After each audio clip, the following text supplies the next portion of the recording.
చెప్పి గొప్ప గొప్ప ప్రకటనలు చేసినారు. పసుపు బోర్డు ఏర్పాటు చేస్తామని చెప్పి ప్రకటన చేసినారు. కానీ ఆ దిశగా ఏమి కూడా జరగనందుకు నిజంగా బాధగా ఉన్నది.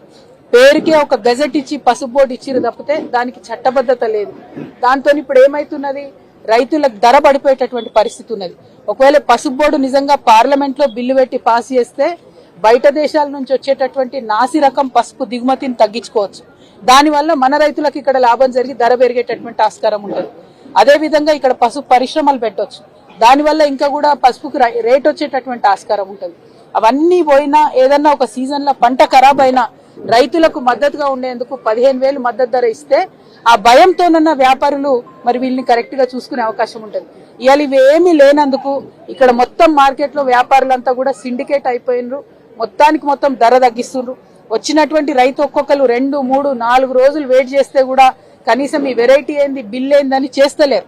చేసి ఇక తప్పనిసరి పరిస్థితులలో రైతు ఇక ఇచ్చిపోయేటటువంటి పరిస్థితి తీసుకొచ్చి ఒక విధంగా చెప్పాలంటే నిజంగా రైతుల్ని బ్లాక్మెయిల్ చేసేటటువంటి పరిస్థితి ఇక్కడ కనబడతా ఉంది. వచ్చిన రైతు ఖాళీ చేతులతో ఎట్లా వెనక్కిపోతాడు, మళ్ళా పంటనంతా ఎట్లా ఇంటికి తీసుకుపోతాడు, ఆ దీనమైనటువంటి పరిస్థితిలోకి నెట్టుతున్నారు. మార్కెట్కి వచ్చిన రైతులు 3, 4 రోజులు ఇక్కడ వెయిట్ చేసి ఉండడం అన్నది నిజంగా చాలా దారుణమైనటువంటి పరిస్థితిని కూడా మనం చూస్తా ఉన్నాం. ఏ వెరైటీ పసుపు అయినా, ఎంత మంచి వెరైటీ పసుపు అయినా కూడా దాని ధరను తగ్గించేటటువంటి ప్రయత్నం మరి ఇక్కడ ఉన్నటువంటి వారందరూ కూడా చేస్తున్నారు. అది వ్యాపారవేత్తలు కావచ్చు, ప్రభుత్వం మెయిన్ గా పట్టించుకోకపోవడంతో ఈ పరిస్థితి వస్తుందని నేను భావిస్తా ఉన్నా. ఇవాళ నేను ముఖ్యమంత్రి రేవంత్ రెడ్డి గారిని మా నిజామాబాద్ పసుపు రైతుల తరఫున విజ్ఞప్తి చేస్తా ఉన్నా. మీరు ఈ నిజామాబాద్ ప్రాంతానికి వచ్చినప్పుడు ఎన్నికల ప్రచారంలో మీరైనా రాహుల్ గాంధీ గారైనా పసుపుకు మేము 12,000 ఇస్తామని చెప్పారు. పసుపు ఎంత కమ్ముడు అయినా సరే మీకు తక్కువ పడితే ఆ మిగిలిన అమౌంట్ బోనస్ ఇస్తామన్నారు.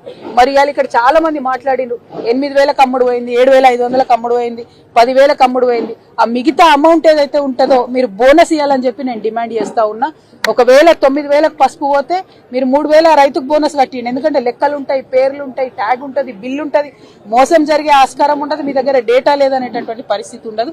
వచ్చిన ప్రతి రైతు కూడా మార్కెట్ యార్డుకు రికార్డ్ అవుతుంది. కాబట్టి పసుపు రైతులకు బోనస్ ఇవ్వాల్సిందిగా రాష్ట్ర ప్రభుత్వాన్ని నేను డిమాండ్ చేస్తా ఉన్నా.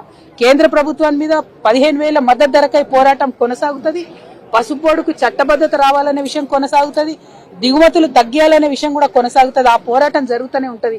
కానీ ఈ సీజన్ లో ఇప్పుడు పసుపు వండించి మరి దీన స్థితిలో ఉన్నటువంటి పసుపు రైతులకు ఏదైతే తక్కువైందో అమౌంట్ దాన్ని ఖచ్చితంగా ఇచ్చే విధంగా రాష్ట్ర ప్రభుత్వం ముందుకు రావాలని చెప్పి నేను డిమాండ్ చేస్తా ఉన్నా. మేము ఖచ్చితంగా రైతులకు కూడా పిలిపిస్తా ఉన్నాం. ఈ రాష్ట్ర ప్రభుత్వం మొద్దు నిద్రపోతున్నది. ఇక్కడ వ్యాపారులంతా సిండికేట్ అయి రైతుల్ని మోసం చేస్తుంటే చూసుకుంటా కూర్చున్నారు తప్పితే రేట్ను పెంచే పరిస్థితి లేదు. మళ్ళా శివరాత్రి దాటిపోతే మహారాష్ట్ర నుంచి ఇంకా పసుపు వస్తుందని చెప్తున్నారు.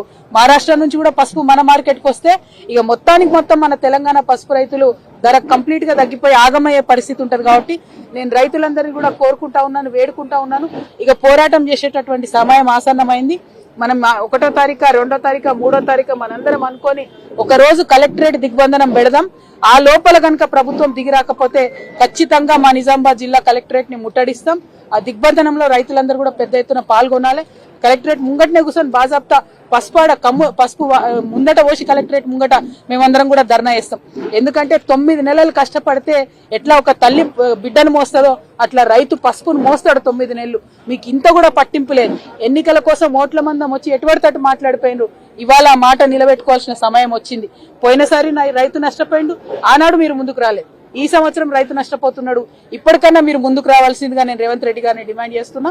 8,000 రైతు అమ్మితే ఆయనకు 4,000 ఇవ్వండి, 9,000 అమ్ముడు పోతే 3,000 ఇవ్వండి. మొత్తానికి 12,000 నింపేటట్టుగా చేయాలని ఈ ప్రభుత్వాన్ని నేను డిమాండ్ చేస్తా ఉన్నా. ఇక మనం చూసినాం నిన్న రేవంత్ రెడ్డి గారు మహబూబ్ నగర్ లో మీటింగ్ పెట్టిండు. ఆడ అడగోలు మాటలు మాట్లాడిండు. ఇక నోరుంది కదా అని గంపగయ్యాల లెక్క ఒర్రుడు తప్పితే అందులో విషయం ఏం లేదు. అయితే ఇవాళ రైతన్నలకు, తెలంగాణ వ్యాప్తంగా ఉన్న రైతన్నలకు తెలవడానికి నేను ఒక విషయం చెప్పదలుచుకున్నా.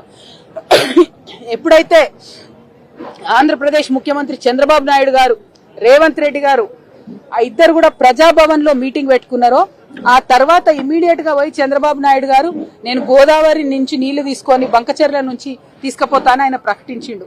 నాకు అర్థమవుతున్నది ఏంటంటే ఇది ప్రజలందరూ కూడా నిశితంగా గమనించాలి. ఆ ప్రజాభవన్ మీటింగ్ పెట్టుకొని రేవంత్ రెడ్డి గారు చంద్రబాబు నాయుడు గారికి బ్రీఫ్ చేసిన తర్వాత చంద్రబాబు నాయుడు గారు ఈ బ్రీఫ్డ్ మీ అని చెప్పి బయటకు పోయి బంకచెర్ల మొత్తం కూడా ఆ రిజర్వాయర్ కడతామని చెప్పి ప్రకటించారు. ఎన్ని టీఎంసీలు తీసుకుపోతారట? గోదావరి నదికెళ్ళి 199 అంటే దాదాపు 200 టీఎంసీలు గోదావరి నదికి వెళ్ళి తీసుకుపోయి అది కృష్ణా బేసిన్ కి ఇస్తారట, పెన్నా బేసిన్ కి ఇస్తారట. అంటే ఆంధ్రాలో ఉన్న మొత్తం అన్ని ప్రాజెక్టులకు వాళ్ళు నీళ్లు ఇచ్చుకుంటారు. మన దగ్గర గోదావరిలోకి వెళ్ళి 200 టీఎంసీలు ఎత్తుకపోతుంటే ఈ అవగాహన లేని మూర్ఖపు ముఖ్యమంత్రి చూసుకుంటా నిలబడ్డాడు. ఎందుకంటే ఈయన జుట్టు మరి బ్యాగ్ తో దొరికింది కదా, ఈయన జుట్టు చంద్రబాబు చేతిలో ఉన్నది, ఆ చంద్రబాబు జుట్టు మోడీ చేతిలో ఉన్నది. కాబట్టి వాళ్ళు ఎట్లా చెప్తే అట్లా చేసుడు తప్పితే తెలంగాణ రైతుల గురించి ఆలోచన లేదు, తెలంగాణ నీళ్ల గురించి ఆలోచన లేదు. ఇది దారుణమైన విషయం. నేను ముఖ్యమంత్రి గారిని సవాల్ చేస్తా ఉన్నా, నిజంగా మీరు తెలంగాణ హితం కోరేటటువంటి ముఖ్యమంత్రి అయితే ఎందుకు ఉత్తరం రాస్తలేవు కేంద్రానికి? రాయొచ్చు కదా మోడీ గారికి, మేము ఒప్పుకోం ఈ ప్రాజెక్టు చంద్రబాబు ప్రతిపాదనని, కోర్టులో కేసేయచ్చు కదా, ఎందుకు వేస్తలేవు? కేసీఆర్ గారు ఆనాడు రాయలసీమ ప్రాజెక్టు కడితే స్వయంగా తనే పోయి ప్రధానమంత్రికి కంప్లైంట్ చేసిండు, ఉత్తరం రాసిండ్రు, గ్రీన్ ట్రిబ్యునల్ కేసేసిండ్రు, స్టే తీసుకొని వచ్చిండ్రు. ఎస్ఎల్బిసి రైట్ కెనాల్ విస్తరణ చేస్తే ఆనాడు కూడా ఉత్తరం రాసిరు, దాన్ని వ్యతిరేకించారు. నాగార్జున సాగర్ రైట్ కెనాల్ విస్తరణ చేపడితే ఆనాడు కూడా దాన్ని వ్యతిరేకించారు, ఉత్తరం రాసిరు. పోతిరెడ్డిపాడు హెడ్ రెగ్యులేటర్ విస్తరణ చేపడితే ఆనాడు కూడా దాన్ని వ్యతిరేకించి ఉత్తరం రాసిరు, ప్రధానమంత్రి దగ్గర పోయిండ్రు. మరి నువ్వెందుకు పోతలేవు చంద్రబాబు నాయుడుకు వ్యతిరేకంగా? నీకు తెలంగాణ రైతుల కంటే ఎక్కువ ప్రేమ చంద్రబాబు నాయుడు మీద ఉన్నదా? గురుదక్షిణ చెల్లించుకుంటున్నారా? మా తెలంగాణ రైతుల ఉసురు తీసి మా కృష్ణా గోదావరి జలాల్లో వాటాను తీసి చంద్రబాబు నాయుడుకు మీరు గురుదక్షిణ చెల్లించుకుంటున్నారా అని ఇవాళ రేవంత్ రెడ్డి గారిని నేను ప్రశ్నిస్తా ఉన్నాను. మీరు గనక చిత్తశుద్ధి ఉంటే, తెలంగాణ ముఖ్యమంత్రి మీరు నిజంగా ఈ రైతుల మంచిని కోరుకుంటే ఇమీడియట్ గా కేంద్ర ప్రభుత్వానికి లెటర్ రాయాలి. ఆ 200 టీఎంసీల నీళ్లు తీసుకుపోవడానికి ఒప్పుకోము. ఎట్ ఎనీ కాస్ట్ తెలంగాణ రైతాంగం అంతా కూడా మీ మీద ఉద్యమం చేస్తుంది. మీ చిత్తశుద్ధిని, మీ నిజాయితీని నిరూపించుకోవాలంటే ఇమీడియట్ గా మీరు కేంద్రానికి కంప్లైంట్ చేయండి, అవసరమైతే కోర్టుకు పోండి, ఆ ప్రాజెక్టులను ఆపండి. ఇక్కడ తక్షణ సమస్య మా నిజామాబాద్ పసుపు రైతుల సమస్య. మళ్ళా ఒకసారి మేము ముఖ్యమంత్రి గారికి హెచ్చరిక చేస్తా ఉన్నాం, మేము 1వ తారీఖు మార్చి వరకు సమయం ఇస్తాం, అంటే దాదాపు ఒక వారం ఉన్నది. అంత లోపల మీరు చెప్పినట్టే, మేమేం కొత్తగా అడుగుతలేం, మీరే చెప్పినారు ఎంతకన్నా అమ్ముడు అని పసుపు 12,000 నింపుతాం రైతులకు అన్నారు. ఇవాళ 8,000 అమ్ముడు పోతే 4,000 ఇవ్వండి, 9,000 అమ్ముడు అయిన రైతుకు 3,000 ఇవ్వండి, 11,000 పసుపు అమ్ముడు పోతే వాళ్ళకు 1,000 యాడ్ చేయండి.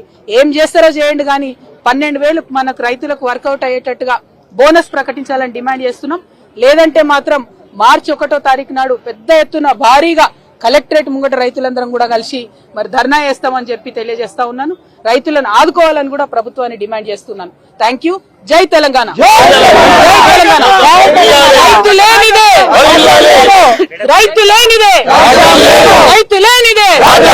రైతులేనిదే పసుపుకు వెంటనే